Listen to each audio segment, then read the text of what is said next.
نحمده ونصلي على رسوله الكريم اما بعد فاعوذ بالله من الشيطان الرجيم بسم الله الرحمن الرحيم رب اشرح لي صدري ويسر لي امري واحلل عقدة من لساني يفقهوا قولي يا ايها الناس قد جاءتكم موعظة من ربكم وشفاء لما في الصدور وَهُدًى وَرَحْمَةٌ لِّلْمُؤْمِنِينَ قُلْ بِفَضْلِ اللَّهِ وَبِرَحْمَتِهِ فَبِذَلِكَ فَلْيَفْرَحُوا هُوَ خَيْرٌ مِّمَّا يَجْمَعُونَ۔ اے لوگو، بے شک تمہارے پاس تمہارے رب کی طرف سے عظیم نصیحت اور اس کے لیے سراسر شفا جو سینوں میں ہے، اور ایمان لانے والوں کے لیے سراسر ہدایت اور رحمت آ گئی ہے۔ کہہ دیجئے یہ اللہ کے فضل اور اس کی رحمت ہی سے ہے، سو اسی کے ساتھ پھر لازم ہے کہ وہ خوش ہوں، یہ اس سے بہتر ہے جو وہ جمع کرتے ہیں۔ قرآن مجید کا سیکھنا تمام چیزوں سے بہتر عمل ہے۔ عقبہ بن عامر رضی اللہ عنہ سے روایت ہے، وہ کہتے ہیں کہ رسول اللہ صلی اللہ علیہ وسلم اس حال میں تشریف لائے کہ ہم صفہ میں تھے۔ آپ نے فرمایا، تم میں سے کون یہ پسند کرتا ہے کہ وہ روزانہ صبح بتان کی طرف یا عقیق کی طرف جائے اور وہاں سے بغیر کسی گناہ اور بغیر کسی قطع رحمی کے 2 بڑے بڑے کوہان والی اونٹنیاں لے آئے؟ اس پر ہم نے عرض کیا، اللہ کے رسول، ہم سب اس کو پسند کرتے ہیں۔ آپ نے فرمایا، کیا تم میں سے کوئی صبح مسجد کی طرف نہیں جاتا کہ وہ اللہ عز و جل کی کتاب کی 2 آیتیں خود سیکھے یا ان کی قرات کرے؟ یہ اس کے لیے 2 اونٹنیوں سے بہتر ہے، اور 3 سے بہتر ہے، اور 4 سے بہتر ہے۔ اسی طرح یہ تعداد اونٹنیوں کی تعداد سے، یعنی آیتوں کی تعداد اونٹنیوں کی تعداد سے بہتر ہے۔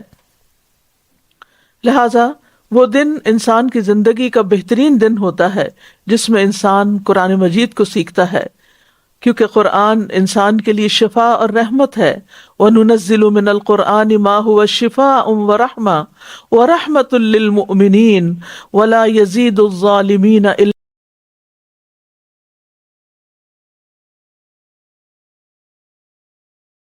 تو اللہ سبحانہ وتعالیٰ سے دعا ہے کہ وہ ہمیں قرآن مجید کی برکات عطا فرمائے اور اس کے ذریعے ہمیں شفا اور رحمت نصیب ہو۔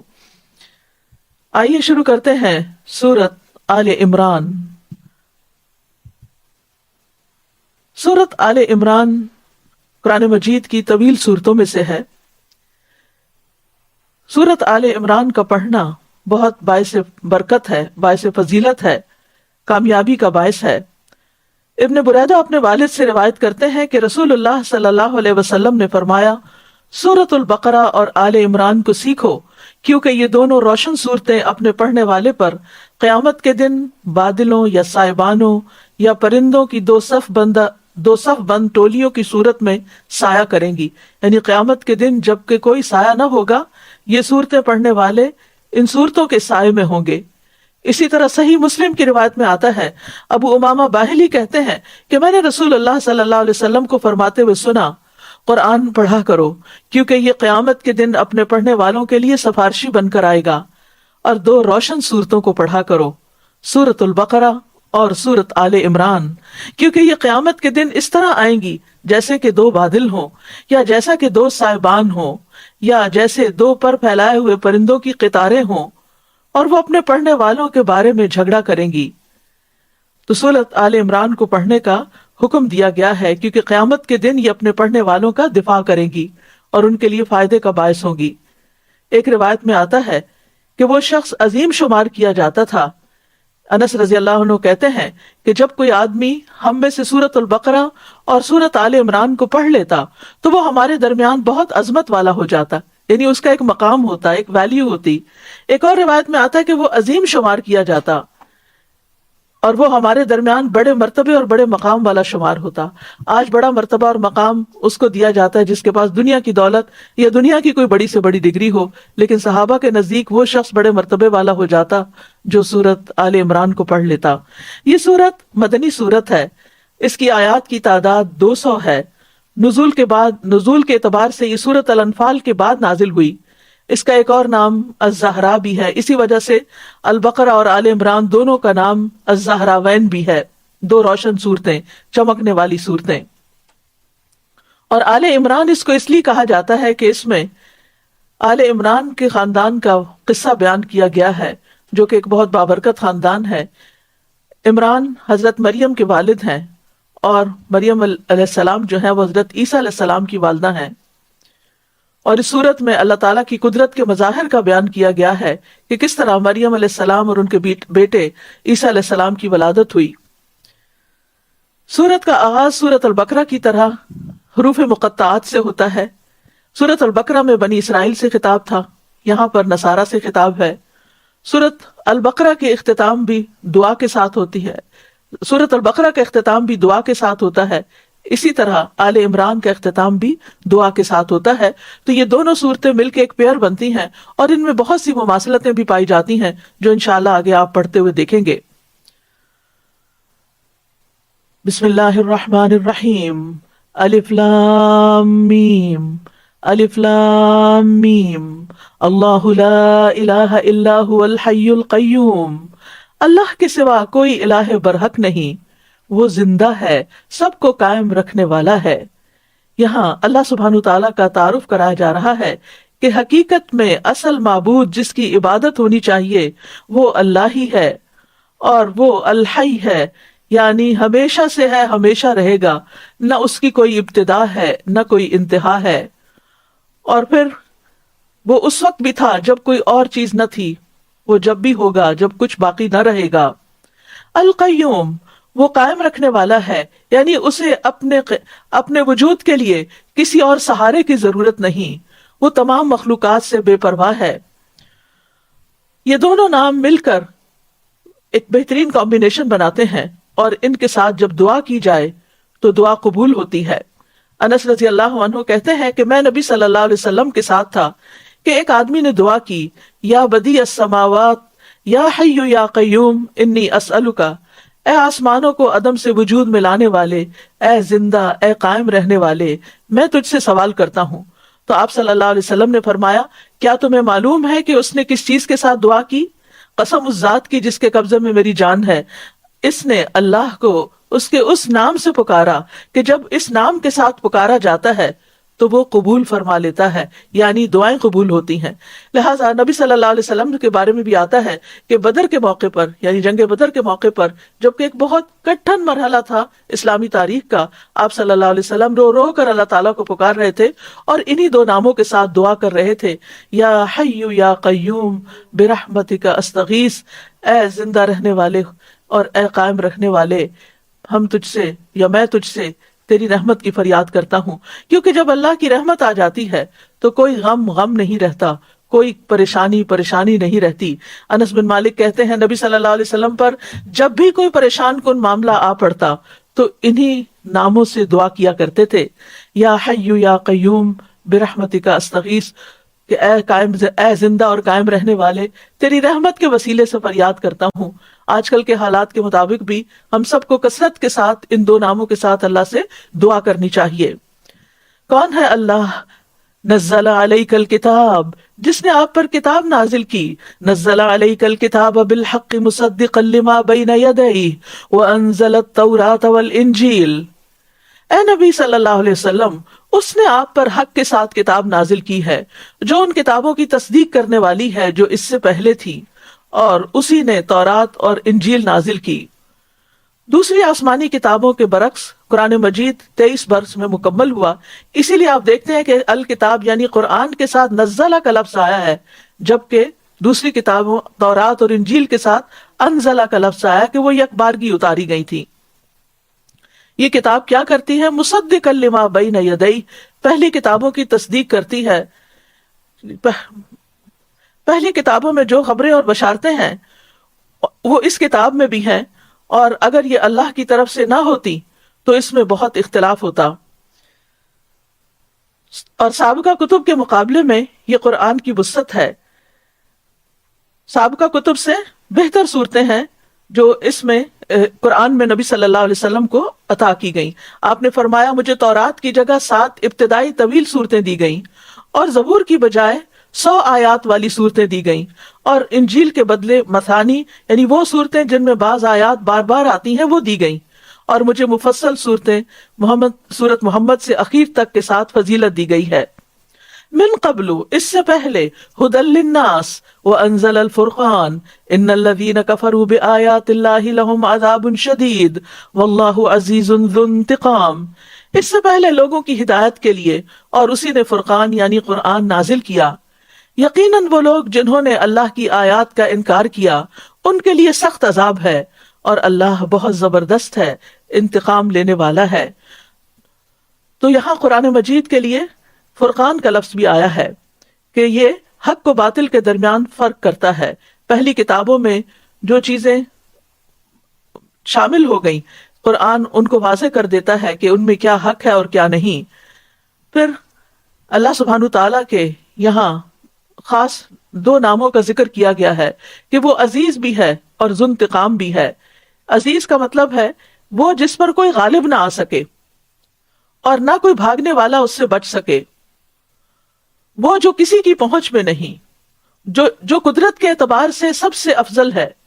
اور پھر ذو انتقام کے دو معنی ہیں کہ انتقام لینے والا یعنی تقاضا کرنے والا، غلبہ لینے والا یعنی اگر کوئی شخص اللہ کی نافرمانی کرتا ہے یا اس کے بندوں پر ظلم کرتا ہے تو وہ بدلہ لینے والا بھی ہے. لیکن یاد رکھیے یہ اللہ سبحانہ تعالیٰ کا نام نہیں المنتقم، یہ اللہ سبحانہ تعالیٰ کی فعلی صفت ہے. ٹھیک ہے، یہ اللہ کا نام نہیں. پھر فرمایا ان اللہ لا یخفی علیہ شیء فی الارض ولا فی السماء، بے شک اللہ سے کوئی چیز چھپی ہوئی نہیں، نہ زمین میں اور نہ آسمان میں، یعنی آسمان و زمین کی کوئی چیز بھی اس سے چھپی ہوئی نہیں. کسی انسان کا کوئی بھی عمل، کوئی بھی کام، خواہ وہ پوری دنیا سے چھپا لے لیکن اللہ سے چھپا ہوا نہیں ہے. یہ بھی اللہ سبحانہ تعالیٰ کے مکمل علم کی بات ہے. هو الذی یصورکم فی الارحام کیف یشاء لا الہ الا هو العزیز الحکیم. وہی تو ہے جو رحموں میں تمہاری صورت بناتا ہے جس طرح وہ چاہتا ہے، اس کے سوا کوئی الہ برحق نہیں، معبود برحق نہیں، بہت زبردست ہے، خوب حکمت والا ہے. یعنی اللہ سبحانہ تعالیٰ نے ہی ہم سب کو پیدا کیا اور جیسا چاہا بنایا، یعنی کسی کو لمبا، کسی کو چھوٹا، کسی کو موٹا، کسی کو نحیف، کوئی مرد، کوئی عورت، کوئی سفید، کوئی سیاہ، جس طرح کے بھی جس کے چاہے نقش بنائے. اس میں کسی انسان کا کوئی کمال نہیں اگر وہ خوبصورت ہے، اور اگر دنیاوی پیمانوں کے مطابق وہ خوبصورت نہیں تو اس میں اس انسان کا کوئی قصور نہیں. لہذا کسی بھی انسان کی شکل و صورت پر ہم میں سے کسی کو کبھی کوئی اعتراض نہیں ہونا چاہیے. تو اللہ سبحانہ تعالیٰ ہی المصور ہے. یہاں اللہ تعالیٰ کی پھر ایک صفت کا ذکر آ گیا ہے، اور حقیقت یہ ہے کہ اس نے جو بھی صورت بنائی وہ اچھی ہی بنائی. وصورکم فاحسن صورکم، اور جیسے چاہی بنائی. فی ای صورت ما شاء رکبک، کہ پھر تجھے جس صورت میں اس نے چاہا جوڑ دیا. وہ ماں کے پیٹ میں 3 پردوں میں انسان کی تخلیق بناتا ہے اور وہاں ہماری صورتیں بنتی ہیں. اور پھر اس میں نصارہ کا بھی رد ہے کہ الہ تو وہ ہے جو تخلیق کرتا ہے، جو پیدا کرتا ہے. تو حضرت عیسیٰ علیہ السلام نے تو کسی کو پیدا نہیں کیا. هو الذی انزل علیک الکتاب منہ آیات محکمات ہن ام الکتاب واخر متشابہات فاما الذین فی قلوبہم زیغ فیتبعون ما تشابہ منہ ابتغاء الفتنة وابتغاء تأویلہ وما یعلم تأویلہ الا اللہ والراسخون فی العلم یقولون آمنا بہ کل من عند ربنا وما یذکر الا اولو الالباب. وہی ہے جس نے آپ پر کتاب نازل کی، یعنی یہ قرآن اللہ نے اتارا، جس میں محکم واضح آیات ہیں جو اصل کتاب ہیں، اور کچھ دوسری متشابہ ہیں. وہ لوگ جن کے دلوں میں ٹیڑھ ہے وہ اس میں سے فتنے اور تعویل کی تلاش میں متشابہ آیات کے پیچھے لگ جاتے ہیں، حالانکہ ان کا حقیقی مطلب اللہ کے سوا کوئی نہیں جانتا. اور جو علم میں پختہ کار ہیں وہ کہتے ہیں ہم اس پر ایمان لائے، سب کچھ ہمارے رب کی طرف سے ہے، اور نصیحت تو صرف عقل والے ہی حاصل کرتے ہیں. یاد رکھیے کہ محکمات وہ آیات ہیں جن میں اوامر یعنی احکامات، نواہی یعنی جن چیزوں سے روکا گیا ہے، احکام، مسائل، قصص حکایات یعنی وہ چیزیں جن کا مفہوم بالکل واضح اور اٹل ہے، جس کی بات میں یعنی جن آیات کے معنی میں کوئی دو چیزیں نہیں پائی جاتی، جن آیات کو سمجھنے میں کوئی مشکل نہیں ہوتی، کوئی اشکال نہیں پایا جاتا۔ اس کے برعکس جو آیات متشابہات ہوتی ہیں وہ ہوتی ہیں جن میں ایک سے زائد معنی ہو سکتے ہیں اور جن کو سمجھنے میں مشکل پیش آ سکتی ہے۔ تو بہرحال یہ دونوں طرح کی آیات اللہ سبحانہ وتعالیٰ نے ہی نازل کی، اور اس لیے نازل کی تاکہ ہمارا امتحان لے کہ ہم ایمان لاتے ہیں یا نہیں۔ متشابہات کی مثال میں مثلاً یاجوج ماجوج کا ذکر ہے قرآن مجید میں، لیکن یہ نہیں بتایا گیا کہ وہ کب نکلیں گے اور کہاں سے نکلیں گے، وہ کہاں پر چھپے ہوئے ہیں۔ اسی طرح عیسیٰ علیہ السلام کا ظہور کب ہوگا، اسی طرح جیسے سورتوں کے شروع میں حروف مقطعات ہیں تو ان کی حقیقت کیا ہے۔ تو یہ سب کچھ دراصل اللہ سبحانہ تعالیٰ ہی کی حکمت سے نازل ہوا ہے۔ تو اللہ سبحانہ تعالیٰ ہی کو معلوم ہے کہ اس نے اب کوئی بھی چیز کیوں اتاری۔ ہمارا کام کیا ہے کہ ہم سب پر ایمان لائیں، ان سب آیات پر ایمان لائیں کہ یہ سب کچھ ہمارے رب کی طرف سے ہے۔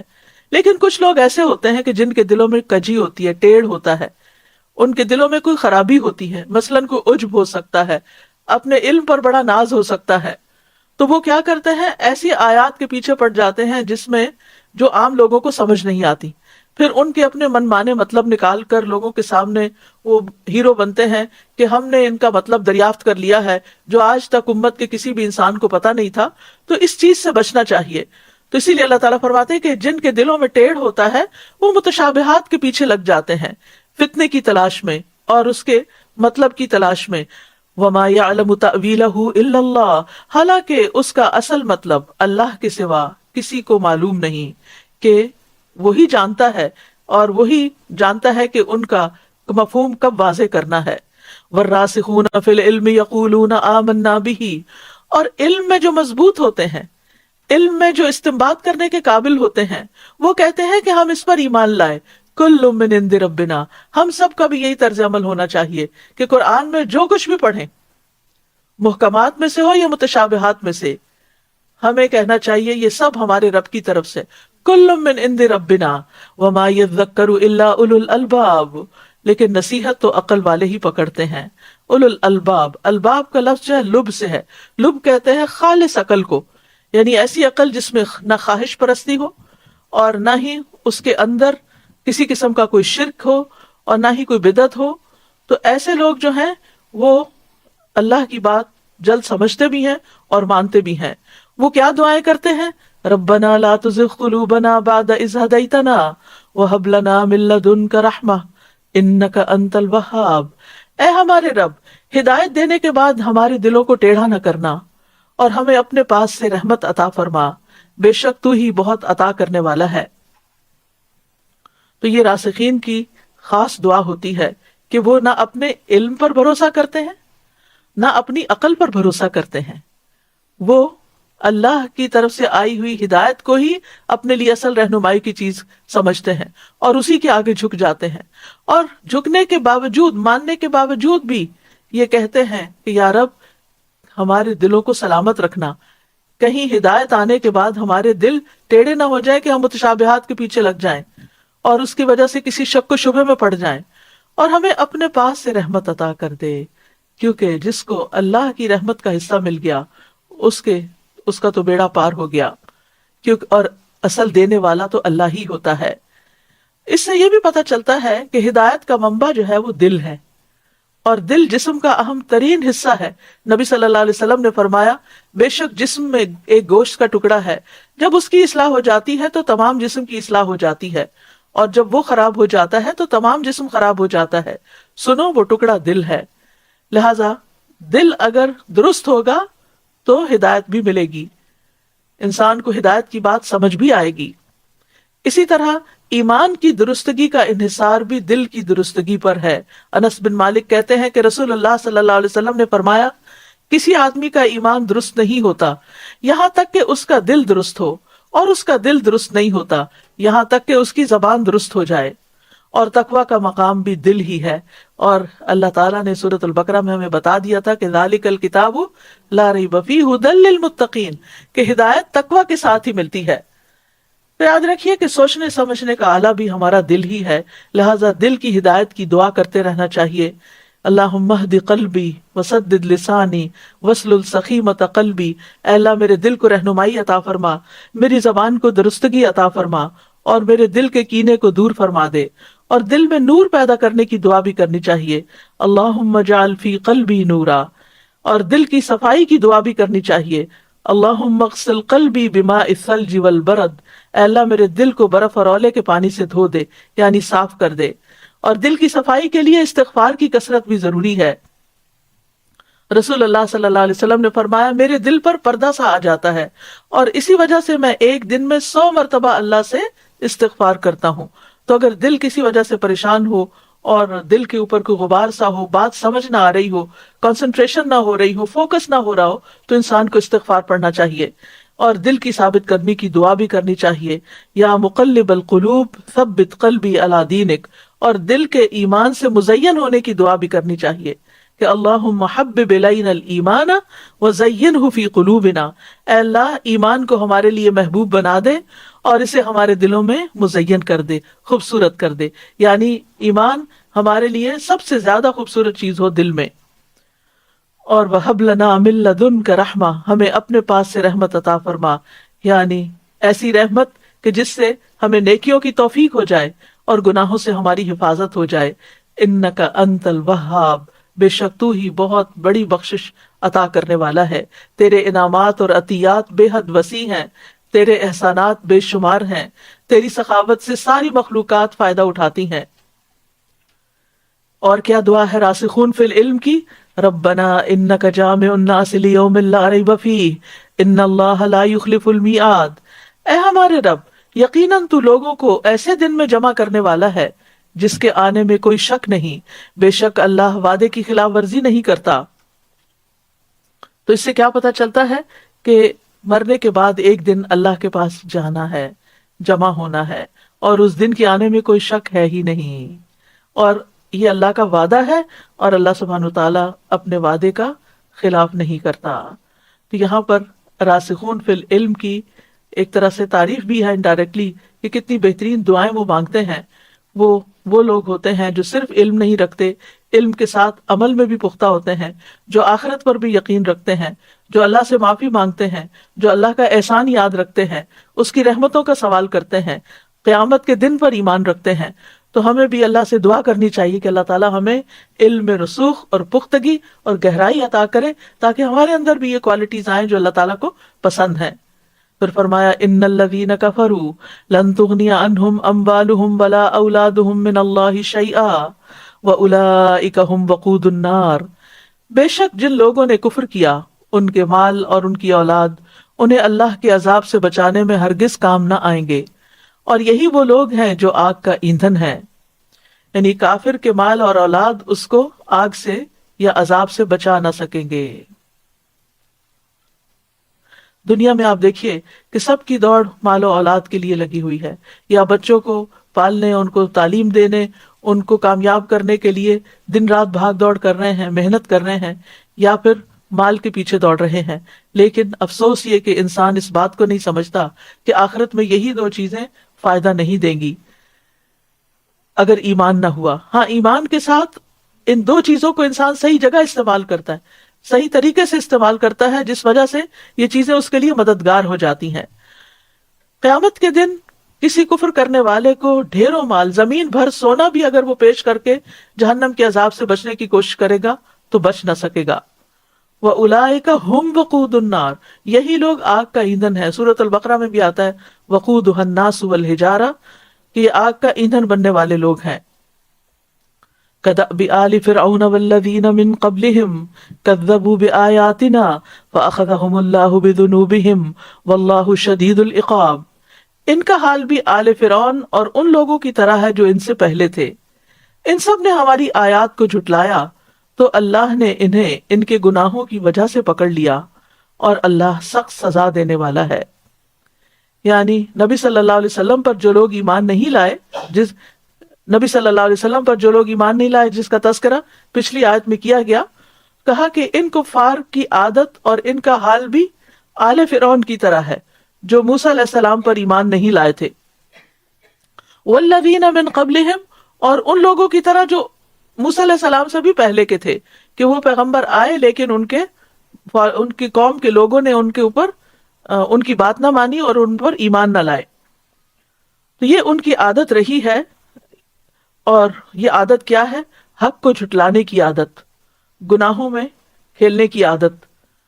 تو جھٹلانے والوں کے بارے میں اللہ کا قانون یہ ہے کہ پھر وہ قیامت کے دن اللہ کے عذاب سے بچ نہ سکیں گے. واللہ شدید العقاب، اور اللہ سخت سزا دینے والا ہے.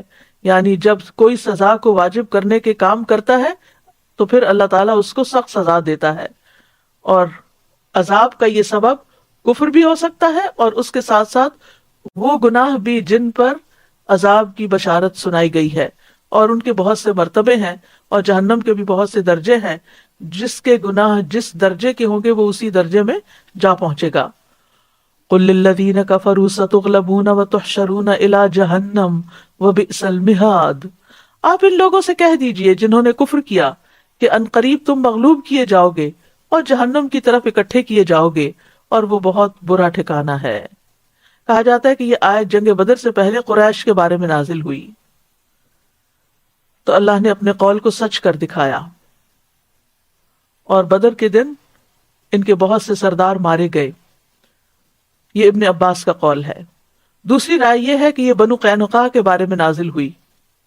جب قریش کے لوگ بدر کے موقع پہ ہلاک ہو گئے تو نبی صلی اللہ علیہ وسلم نے بنو قینقاع کو اسلام لانے کی دعوت دی. بنو قینقاع مدینہ میں رہنے والے تھے، اور یہ لوہے یعنی کہ دھاتوں سے ہتھیار بنایا کرتے تھے، اور بہت ماہر لوگ تھے. ان کے پاس بہت سارا اسلحہ تھا اور جنگجو بھی تھے. تو ان کو اپنے اسلحے پر اور اپنی قوت پر بڑا ناز تھا. تو یہ کہ انہوں نے نبی صلی اللہ علیہ وسلم کی بات ماننے سے انکار کر دیا اور کہا کہ وہ آپ کا مقابلہ رہا ہے قریش کے ساتھ جو کہ سپاہ گری کا فن نہیں جانتے، آپ کا واسطہ ہم سے پڑے گا تو پھر دیکھیں گے.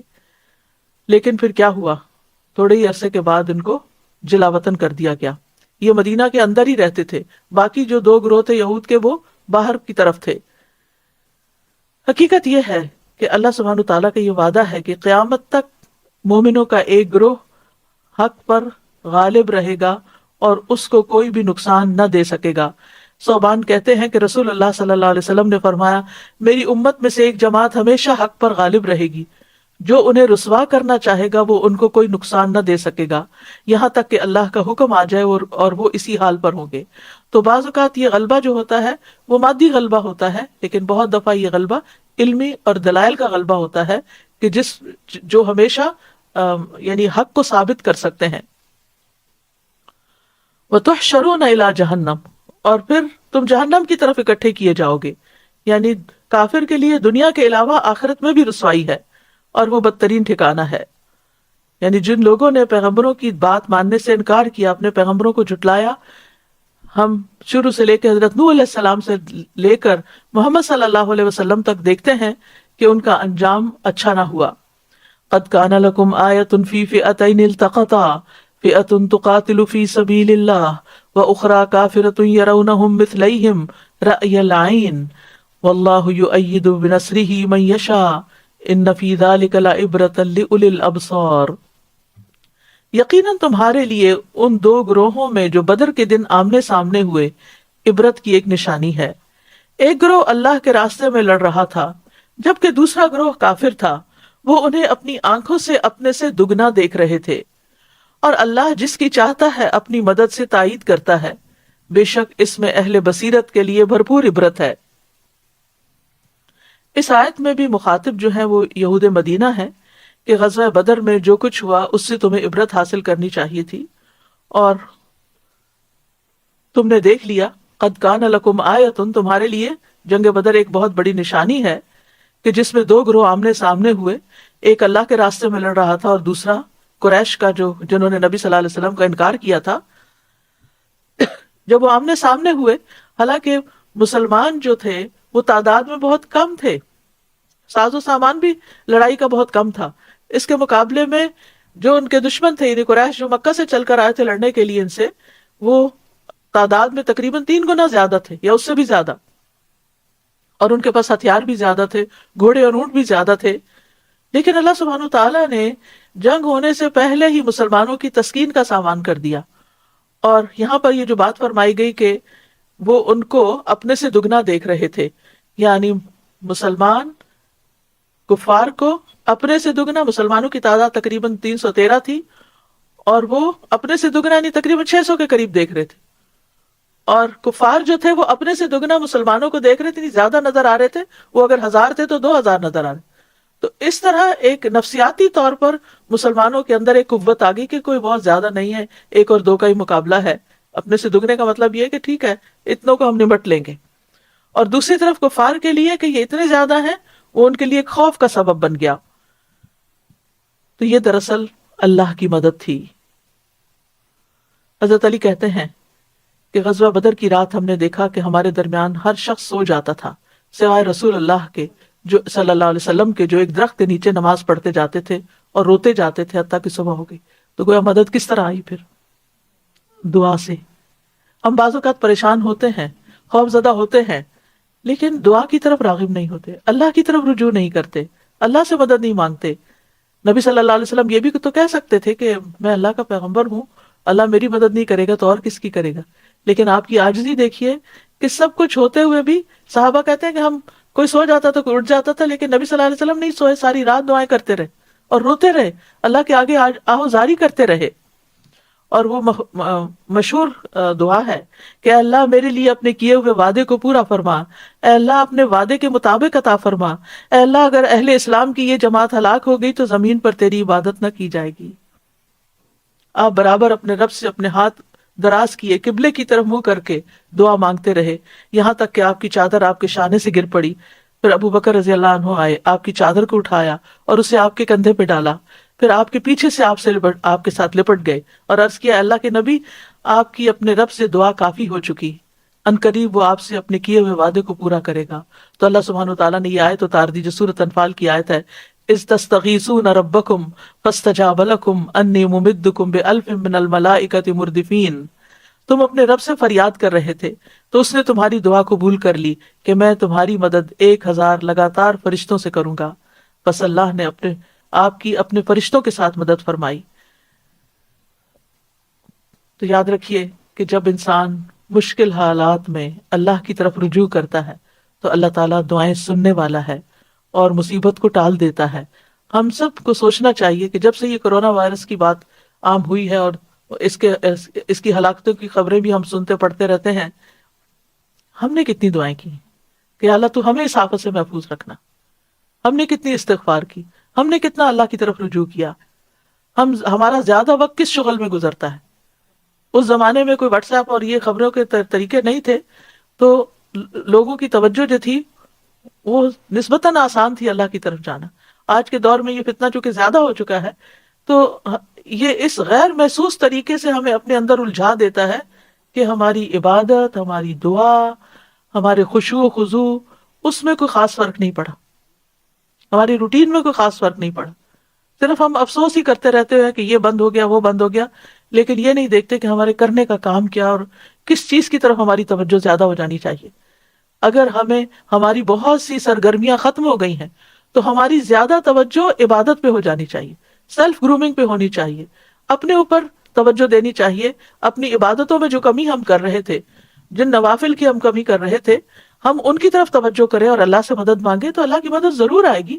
اور اللہ سبحانہ وتعالیٰ ربنا آتنا فی الدنیا حسنۃ وفی الآخرۃ حسنۃ وقنا عذاب النار، اللہ تعالیٰ دنیا میں بھی عطا کرے گا اور آخرت میں بھی عطا کرے گا. اس لیے انسان کو اللہ سبحانہ وتعالیٰ کی طرف رجوع کرنے کی ضرورت ہے.